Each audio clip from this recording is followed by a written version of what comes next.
Hi there! You're watching the second part of a video series on the early career of Steven Seagal. If you haven't seen part 1, check out the link in the description below. If you have, let's just jump right into this. Steven Seagal is hard to kill. Above the Law was a modest success, earning $18.8 million against a budget of $7.5 million. So, to strike while the iron was hot, Steven Seagal immediately went to work with a new project.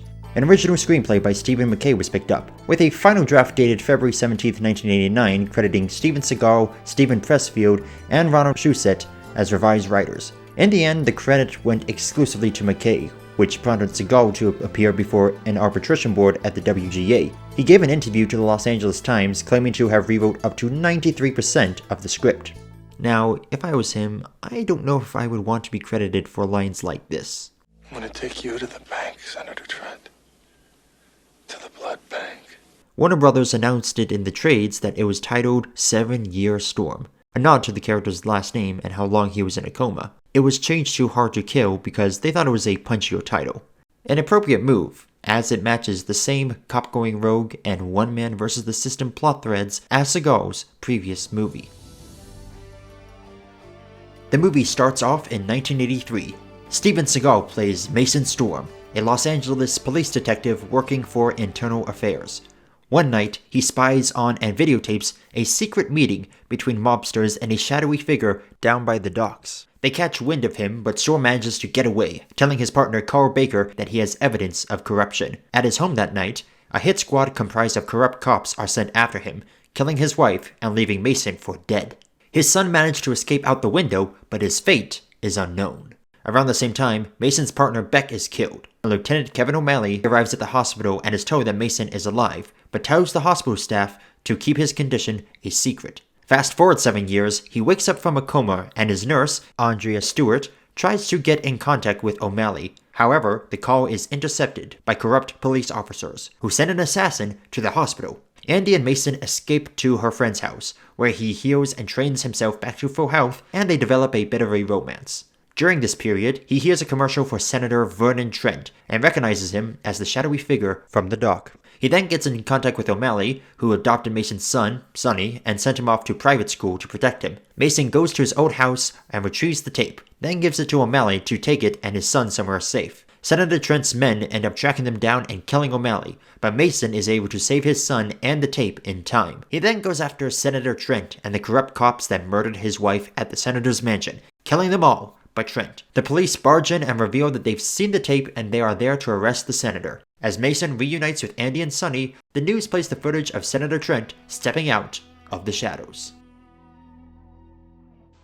This movie bears so many striking resemblances to Above the Law, I'm starting to believe that Seagal may have actually rewritten a significant amount of the script. For one, his character is about the same, a loose cannon cop who's wanting to expose the corruption within his department and the government at large. He has a wife with blonde hair, a black partner, and an ally who's higher up the chain.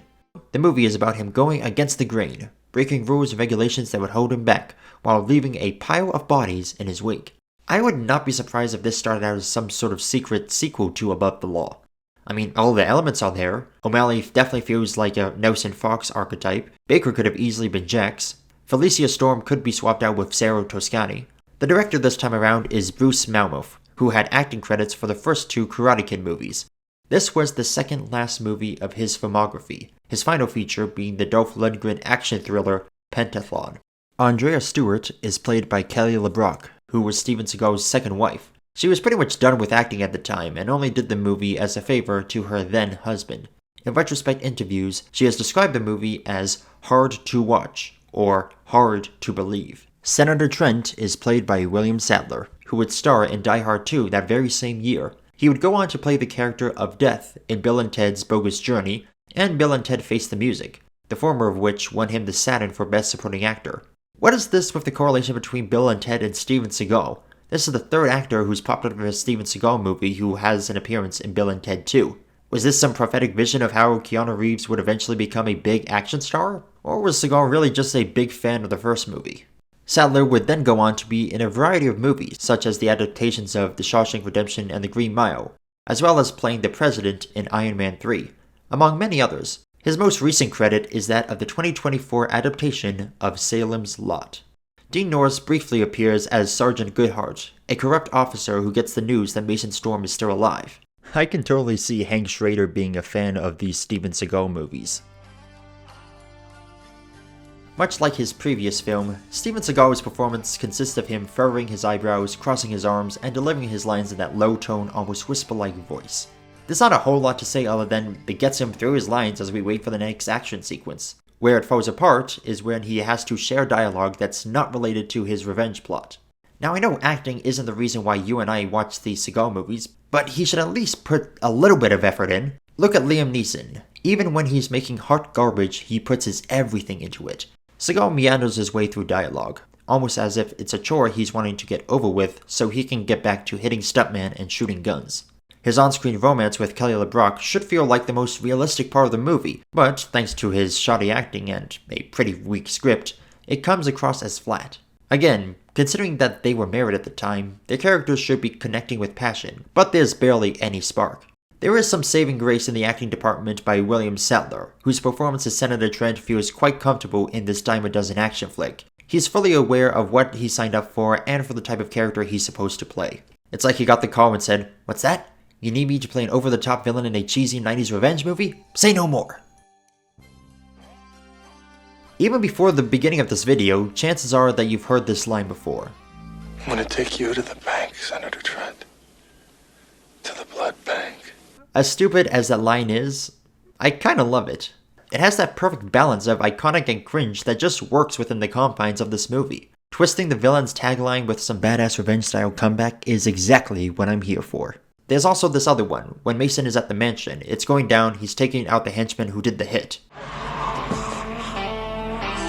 It's for my wife. Fuck you and die. Then of course there's this moment where Mason aims the gun towards Senator Trent's crotch, fires. I missed. I never miss. They must have been smaller than I thought. Apparently, the original script had Mason tossing Senator Trent into the fireplace while saying, Take that to the bank. but it was changed as they felt it would go against the character. And it would rob the key moment at the end where it's revealed that the police are here for Senator Trent and that justice is finally being served. Even the supporting characters get some good lines in there. Most unstoppable son of a bitch I ever knew. Yeah, well, you got stopped tonight. Since this movie takes a lot of its DNA from Above the Law, it shouldn't be surprised that the action does too. Gunfire is loud and punchy, and the way the actors carry and fire the guns make them feel like there's some weight to it. Granted, this was before the event of adding muzzle flashes in post, so I wouldn't be surprised if they got a few live rounds in there too. Probably not, but knowing how much input Seagal likes to have on his movies, I wouldn't rule that out. Still, the sound design is quite good. It's not just loud noises, but an engaging back and forth. It serves as an important reminder of how sound really does make or break an action movie. The martial arts sequences are decent enough. Although there's a lot of quick cutting, it's still done in a coherent enough way that you can make out what's going on. Overall, the action is engaging, even if there's too many cuts for my liking. So, you know how the tape shows Senator Trent coming out of the shadows? Mason was just setting the camera up when that happened. Plus, the camera is stationary when he was clearly moving about. I get suspensive disbelief and all, but come on. Apparently, Seagal is a big fan of the Academy Awards. So, how come you're not watching the Oscars tonight? The Oscars? Yeah, the Oscars. I hate the Oscars. You're not having a good time, huh? I mean, who needs the goddamn movies anyway? I got a show in here every single night. You got horror, sex, freaks, violence, and I don't gotta pay no $4 either. What I wouldn't give for the average movie ticket to be $4 again. The fight scene in the store is pretty cool. It shows off that classic Seagal choreography along with his character baiting the bad guy into a fight. Yeah. Well, come and cut my heart out, okay? Oh, I know what you're thinking. Mine's bigger than yours, right? It's not fair. Throw it away. All right? The hospital sequence is unique. Mason is fresh out of his coma, he's struggling to get around, and he and Andy have to avoid the assassin. It's probably here where Seagal thought to himself, I don't even have to get up for people to think I'm badass. I'm gonna do that more often. The bad guys in this movie have absolutely terrible aim. What is that? Are they shooting at the ground on purpose? The way this guy dies is hilarious.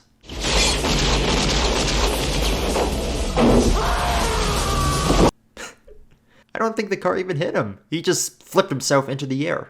I know this movie was made long before the first entry in that video game franchise came out, but this entire sequence in the mansion feels like a mission from Grand Theft Auto.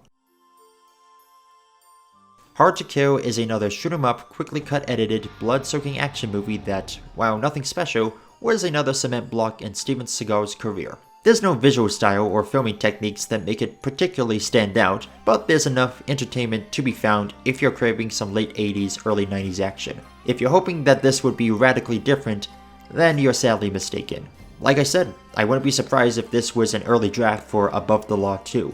On the flip side, if you're hankering for more Seagal-style action, he delivers. Lots of blood, gunshots, body flips, and car chases. It's a fine addition to the catalog of mindless action movies. I'm going to leave this one with a crisp 5 out of 10. Steven Seagal, marked for death. Hard to Kill was a much bigger hit for Steven Seagal, with the biggest 3-day opening in February at that time, of $9.2 million. The record was broken the following year by Sleeping with the Enemy's $13.7 million. Seagal's second movie enjoyed a lengthy run at the box office, as it was in theaters for 326 days, garnering $48 million against a budget of $11.5 million. After 3 years, and thanks to VHS sales, the worldwide gross was estimated to be around $75 million. While Seagal was making his way up as a bona fide movie star with box office draw, he was approached by Stephen Hopkins to play the LAPD officer Mike Harrigan in Predator 2. They parted ways, as Hopkins wanted to keep the character grounded and as an ordinary Joe, while Seagal wanted to give him a backstory as a CIA psychiatrist and martial arts expert. Danny Glover would eventually get the part. At the same time, Seagal was finding himself at odds with the heads at Warner Brothers, as he was starting to find terms in his contract that he wasn't a fan of. Steven Seagal wanted Halloween 4 director Dwight H. Little to helm his second feature, Hard to Kill, but Warner Brothers told him no. They went with Bruce Malmuth after he got a big studio credit with the Sylvester Stallone movie Nighthawks. However, Seagal had it in his contract that he could do one movie with a different studio, and so he chose to do his next project with 20th Century Fox, who let him pick Little as director. According to Little, Seagal liked the thriller tone of Halloween 4, and that was his primary reason for wanting him to be in the director's chair. This worked in his favor, as Marked for Death carries a more serious tone than Hard to Kill. It's a good segue between the cheesy nature of his first two movies and the gritty crime thriller that would follow. You want to kill her? Kill her. I don't mind if you kill her, because I don't know her at all. The movie begins with DEA agent John Hatcher, played by Steven Seagal, chasing after a drug dealer named Hector, played by an early career Danny Trejo. They corner him and stuff him into the trunk of a car before heading off to a drug deal. However, it's revealed that Hector sold them out and a gunfight begins. This was called the most violent movie of 1990 by the National Coalition on TV Violence, and it shows. It has that grindhouse aesthetic.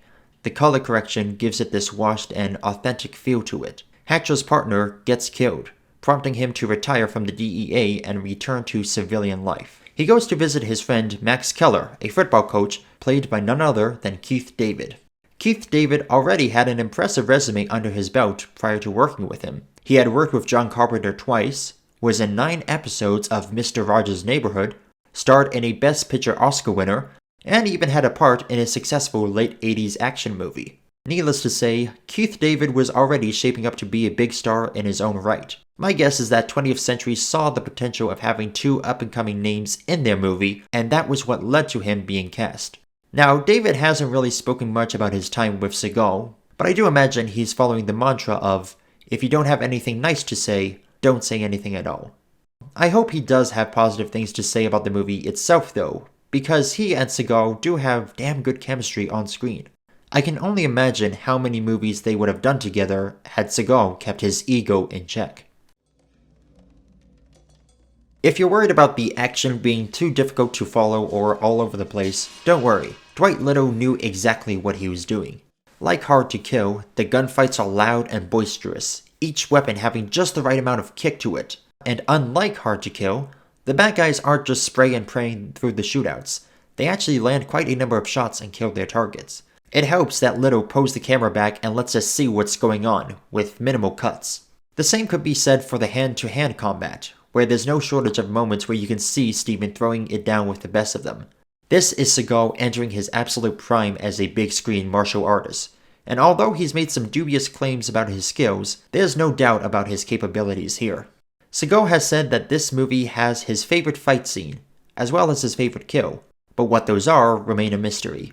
Speaking of whom, Seagal seems to have a bit more life in his performance this time around. Now that he's no longer playing a rogue cop looking for revenge, his voice gets higher than a whisper and he has a surprising amount of action hero charm.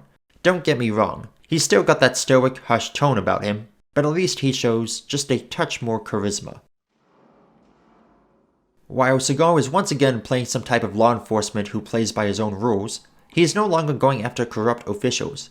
This time, he's charging full force into the war on drugs, particularly a Jamaican gang who seem to have friends on the other side.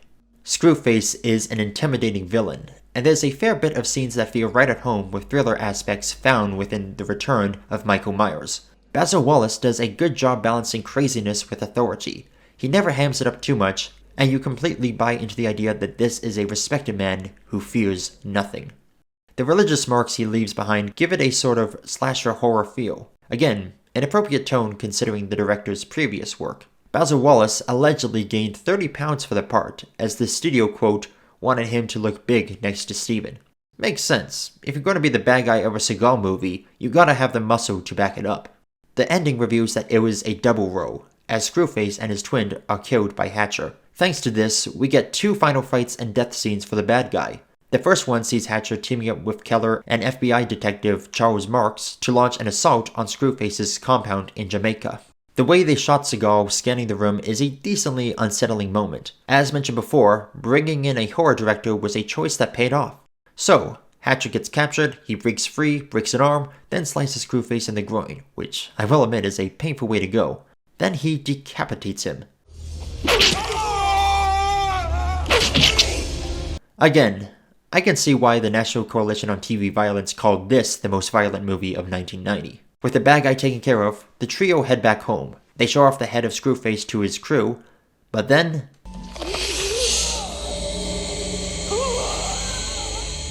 the twin shows up. There's another big gunfight, with Keith David showing off his action star chops. Hatcher and the other Screwface have another fight, one that's longer, more brutal, and more satisfying than the one in Jamaica. Seagal then goes full Bane on his back and tosses him down an elevator shaft.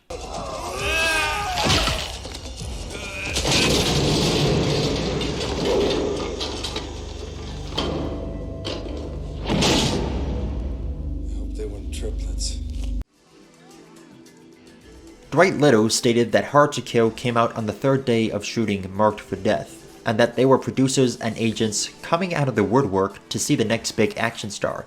This is the second movie where Keith David plays alongside a tall action hero with long hair, the first being They Live. I'm giving you a choice. Either put on these glasses or start eating that trash can. Much like in Above the Law, the movie wraps up fairly quickly after the final fight sequence, with our heroes walking into the sunset, or in this case a dark alleyway, as the credits roll. Speaking of which, the song that plays over, John Crow, was written and produced by Seagal, making this his official debut into the music industry. Sometime after the movie came out, Seagal would later crank call Stephen Hopkins after Marked for Death wound up making more money than Predator 2. Marked for Death is hardly anything new for Steven Seagal. In fact, it's starting to get to a point where his movies are running together. The cinematography is more put together with a fair number of creative shots. You can tell that the guy helming the project has an idea of how to properly shoot Seagal without resorting to jump cuts. Perhaps Little was the right choice to direct Hard to Kill after all. It certainly would have helped with the visual look of that movie. All in all, it's another solid and slightly more creative outing from Steven Seagal, with a compelling villain, a strong on-screen partner in Keith David, and a director who brought over his horror inspirations to the genre of 90s action. It's a 5.5 out of 10. Still nothing that special when compared to Seagal's past 2 flicks, but there's enough going for it that gives it the edge. It's my favorite of the 3 Steven Seagal movies we've covered thus far, but I do imagine it will go further down the list as we press on. Out for justice. I'm gonna keep coming back until somebody remembers seeing Richie.